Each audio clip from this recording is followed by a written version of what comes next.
पटुमतिभ्यः स्वपरमविभावना पटुमतिभ्यः सुचरिततपोनिधिभ्यो नमो गुरुभ्यो गुणगुरुभ्यः।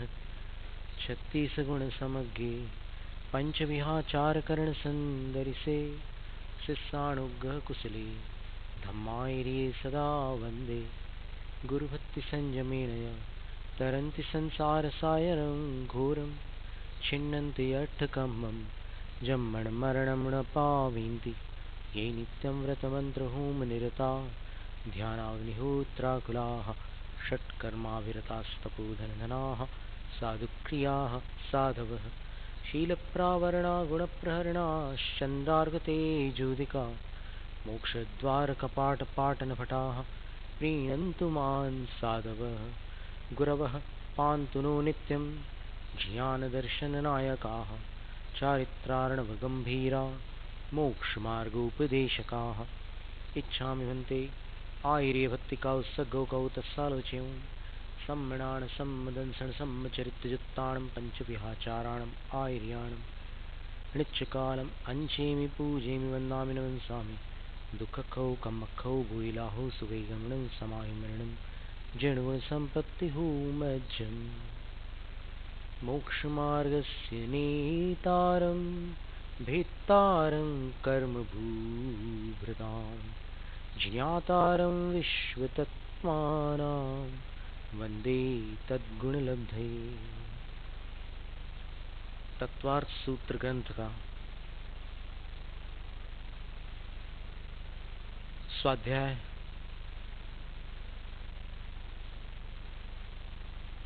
आज अपनी 8वीं कड़ी पर है। पिछले बुधवार को प्रारंभ हुआ था और आज 8वां दिन है। 8 सूत्र पूर्ण हो चुके हैं। अब इसके पश्चात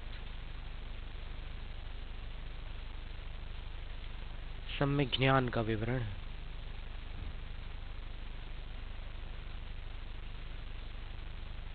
क्योंकि सम्यक दर्शन के विषय में उसका लक्षण, उसकी उत्पत्ति, उसके स्वामी, उसके विषय, उसके न्यास अर्थात निक्षेप और उसके अधिगम उपाय अर्थात जानने के उपाय, इन सब की चर्चा हो चुकी है। अब सम्यक ज्ञान की बात आती है।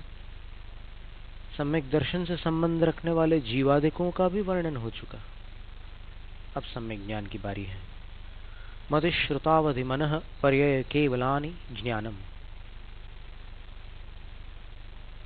मति ज्ञान, श्रुत ज्ञान, अवधि ज्ञान, मनः पर्यय ज्ञान और केवल ज्ञान, ये 5 सम्यक ज्ञान है। प्रकरण सम्यक ज्ञान का है, इसलिए यहाँ पर इन 5 का नाम दिया है। इंद्रियों के द्वारा, मन के द्वारा अपने विषयभूत पदार्थों को जानना मति ज्ञान है। उसके आवरण का क्षयोपशम होने पर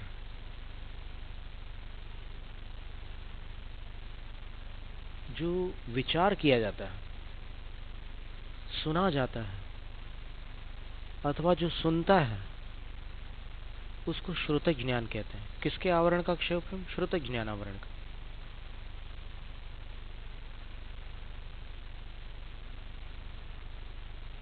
और इनको आसपास इसलिए रखा, मति ज्ञान और श्रुत ज्ञान को, क्योंकि इनमें कार्य कारण भाव है।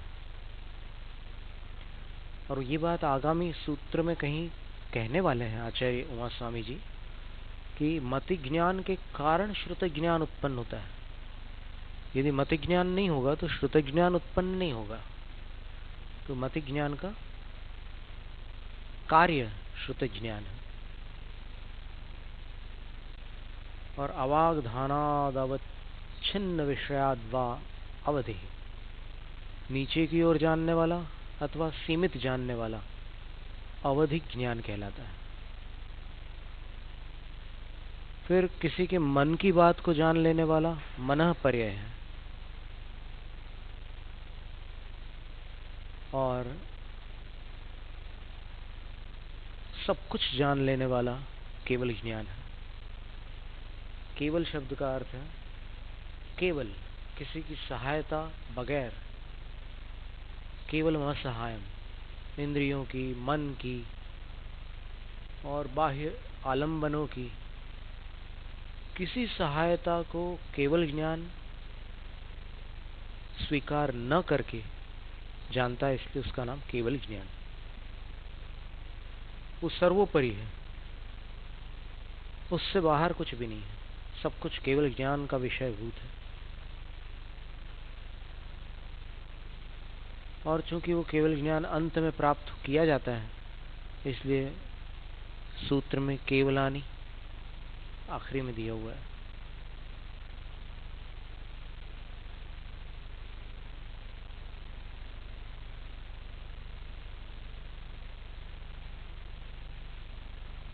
और मति ज्ञान, श्रुत ज्ञान तो सब प्राणियों को प्राप्त हो जाता है। अभी सम्यक और मिथ्या का भेद न करके देखें तो फिर मति ज्ञानावरण के क्षयोपशम से मति ज्ञान और श्रुत ज्ञानावरण के क्षयोपशम से श्रुत ज्ञान। मति ज्ञान इंद्रियों और मन से जानता है किसी चीज को, और श्रुत ज्ञान उसमें विशेष जानता है। अर्थ से अर्थांतर को जानने वाला श्रुत ज्ञान होता है। जैसे आग जल रही है, कहीं पर दिख नहीं रही है, लेकिन कुछ ऐसी गंध तो आ रही है जलने जैसी, तो फिर मति ज्ञान ने उस गंध को जाना, पहचाना, और श्रुत ज्ञान ने अनुमान लगाया कि ये अग्नि की गंध उस तरफ से आ रही है और फिर वहां प्लास्टिक जला होगा, और फिर किसने जलाया होगा, क्यों जलाया होगा, ये सारे समाधान उस श्रुत ज्ञान के द्वारा निकाले जाते हैं। श्रुत ज्ञान जो होता है मति ज्ञान के द्वारा जाने हुई वस्तु को विशेष जानता है। और इसके बाद फिर सम्यक ज्ञान के दो भेद बतलाते हैं। ये तो 5 भेद हो ही गए, लेकिन अब इनको 2 भागों में विभाजित करते हैं। प्रमाण नयैरधिगमः, इस सूत्र में कहा था कि प्रमाण से और नयों से ज्ञान होता है। तो ये 5 ज्ञान जो है उसके विषय में आचार्य कहते हैं तत्प्रमाणे, ये प्रमाण है। पहले जो प्रमाण शब्द आया था ना, तो प्रमाण क्या वस्तु थी, तो ये 5 ज्ञान जो होते हैं इसी को प्रमाण कहते हैं। लेकिन द्विवचन दिया तो प्रमाण के 2 भेद हो गए। प्रमाण के 2 भेद कौन से होंगे, तो आगामी सूत्र में बतलाते हैं।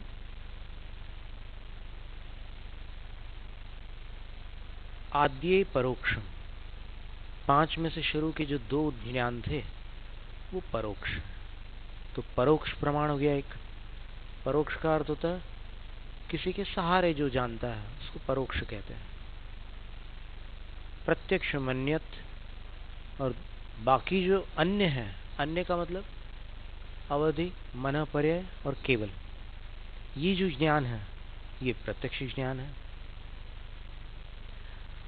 अब इसमें प्रश्न उठेगा कि अभी तो केवल ज्ञान की चर्चा निकली थी, तो फिर ये कहा गया था कि केवल ज्ञान बिना सहारे के जानता है। फिर यहाँ तो 3 ज्ञान जान रहे हैं बिना सहारे के, प्रत्यक्ष, बिना किसी आलंबन के।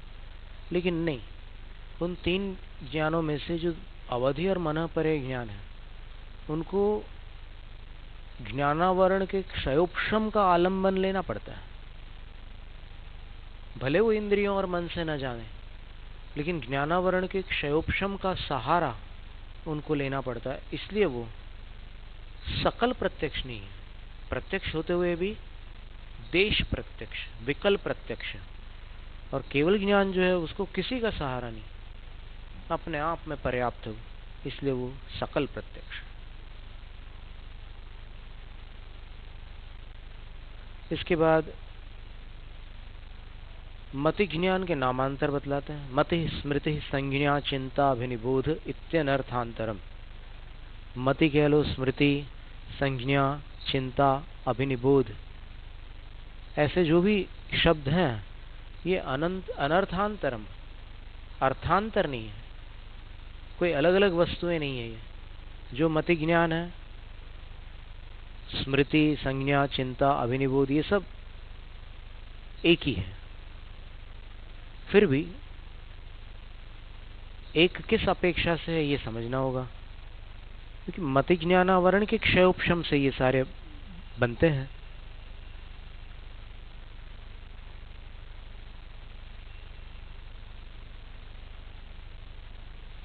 तो मननम मति, मनन करना मति है। स्मरणम स्मृति, स्मरण करना स्मृति है।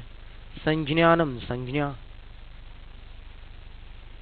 संज्ञान संज्ञा है। चिंतनन चिंता, चिंतन करना चिंता है। और अभिनिबोधनम अभिनिबोध, अभिनिबोध करना जानना अभिनिबोध है। इस प्रकार ये व्याकरण की अपेक्षा से विग्रह हो गया।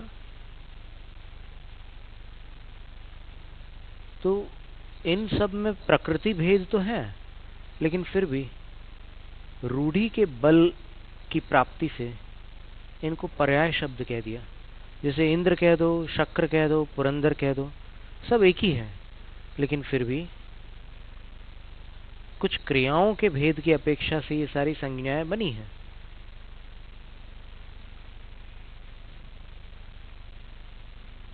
तो समभिरूढ़ नय की अपेक्षा से, मतलब जो बोलचाल में जो चलता है या फिर लोक में जो प्रसिद्ध होता है, तो इन सभी में अर्थांतर की कल्पना होने पर मति आदि में भी ये भेद, ये क्रम विद्यमान होता है। लेकिन सब में मति ज्ञानावरण के क्षयोपशम का उल्लंघन नहीं होता, इसलिए इन सबको अर्थांतर नहीं कहा, एक ही मति ज्ञान ही कहा। यानी मति ज्ञान के ही एक प्रकार से ये सब भेद हो गए, और मति, स्मृति, संज्ञा, चिंता, अभिनिबोध, ये सब उसी में सम्मिलित हो गए। फिर ये मति ज्ञान उत्पन्न कैसे होता है? कोई न कोई निमित्त तो आवश्यक है। आप्त परीक्षा की 9वीं कारिका में आचार्य विद्यानंदी जी ने लिखा है कि जिसके होने पर कार्य होता है और जिसके न होने पर कार्य नहीं होता, उसको निमित्त कहते हैं। निमित्त उपस्थित वस्तु मात्र को नहीं कहा जाता। उपस्थित वस्तु को निमित्त मानने पर उसका अविनाभाव नहीं बनता। और यहां पर तो अविनाभाव बताया कि इसके बिना नहीं होगा, इसके होने पर होगा, है ना? तो इसके बिना नहीं होगा तब वो निमित्त कहलाता है, और इसके बिना हो जाए तो फिर वो निमित्त नहीं कहलाएगा। आप्त परीक्षा में ये बात आती है, और इससे स्पष्ट है कि कोई भी कार्य संपन्न हो रहा है तो उस समय वहां जितनी वस्तुएं उपस्थित है उसके आसपास, वो सब निमित्त नहीं है उस कार्य की निष्पत्ति में। उदाहरण के लिए आप कोई रसोई बना रहे हैं, मान लो खिचड़ी बना रहे हैं या खीर बना रहे हैं, तो खीर बनाते समय वहां पर रसोई घर में ट्यूबलाइट चालू है। खीर बनाते समय वहां पर हो सकता है आपने पंखे का भी प्रबंध रखा हो, पंखा भी चल रहा है। और खीर बनाते समय वहां पर उस क्षेत्र में निगोदिया जीव भी है, सूक्ष्म निगोदिया जीव तो पूरे लोक में भरे हुए हैं। तो क्या ये सब निमित्त है खिचड़ी बनने में? तो इससे ये बात स्पष्ट होती है कि इनके होने पर या न होने पर भी वो खिचड़ी बन सकती है। लाइट न हो तो खिचड़ी नहीं बनेगी क्या? पंखा बंद हो तो खिचड़ी नहीं बनेगी क्या? बनेगी। तो फिर उस बात को ध्यान में रखना है कि निमित्त किसे कहोगे? कि जिसके होने पर कार्य हो और न होने पर न हो। दोनों अन्वय और व्यतिरेक दोनों बातें की है वहां पर। तो इसलिए यहां पर आचार्य कहते हैं तदिंद्रिया निंद्रिय निमित्तम, वो मति ज्ञान जो है वो इंद्रिय और मन के निमित्त से होता है।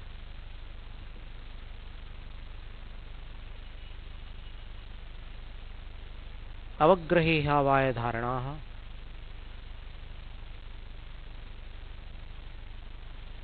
मति ज्ञान के भेद कौन से हैं? तो बोले अवग्रह, यानी ज्ञान की सीमा में कोई पदार्थ आ जाए और जो उसका सबसे प्रथम ज्ञान होता है वो अवग्रह है। जैसे ऐसे ऊपर की तरफ देखा, एकदम सफेद सा दिखा, कुछ दिखा है अभी, मतलब ज्ञान में आया है वो। दर्शन तो और भी अवर्णनीय है, पर ज्ञान में वो चीज आ गई और उसके बाद फिर ईहा होती है। ईहा क्या वस्तु है? विशेष जानने की चेष्टा है। ईहा को अगर अपन इच्छा मानते हैं तो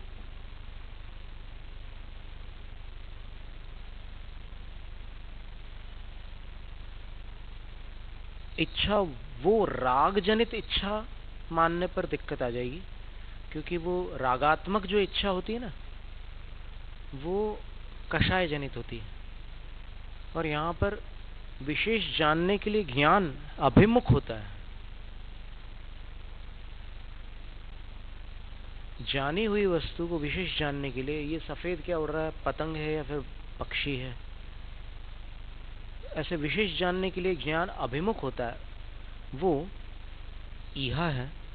पर फिर भी अपन बोलचाल की भाषा में बोल सकते हैं कि ज्ञान विशेष जानने की इच्छा को ईहा कहते हैं बोलचाल में।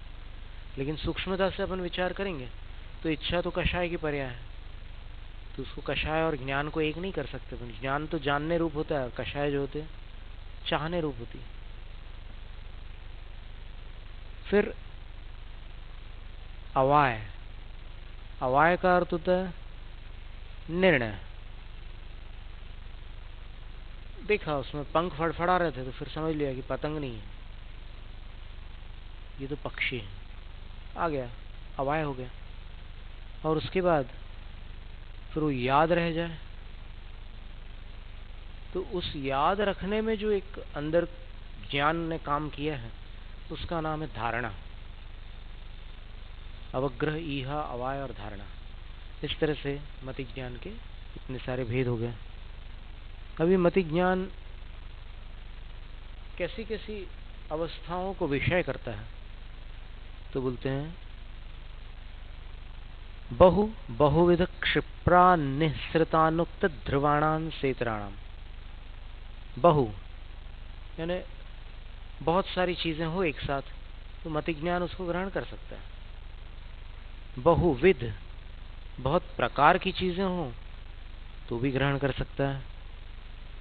अब इसमें फर्क क्या करोगे, कोई उदाहरण है क्या बहु और बहुविध का? तो जैसे आपने दाल सुखाने रख दी या गेहूं रख दिए छत पर, तो वो गेहूं बहुत सारे हैं तो उसको बहु कहेंगे। और फिर गेहूं, दाल, चावल वगैरह सब एक उसमें रख दिया आपने, तो फिर वो बहुविध हो गया, क्योंकि प्रकार आ गया ना, विध प्रकारवाची होता है। फिर क्षिप्र, क्षिप्र का अर्थ होता है शीघ्र। कोई शीघ्रता रूप परिणत वस्तु हो उसको भी मति ज्ञान ग्रहण करता है। जैसे एकदम तेजी से कोई चीज निकल जाए, भागती हुई चुईया निकल जाती कभी कभी, तो उसको भी मति ज्ञान ग्रहण कर लेता है।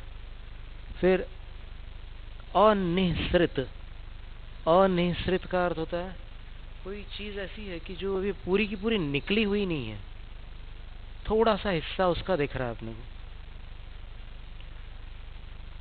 जैसे उदाहरण के लिए वो सांप बिल के अंदर जा रहा है लेकिन उसकी थोड़ी सी पूंछ बाहर है, उसको देख करके ज्ञान हो जाता है सांप है।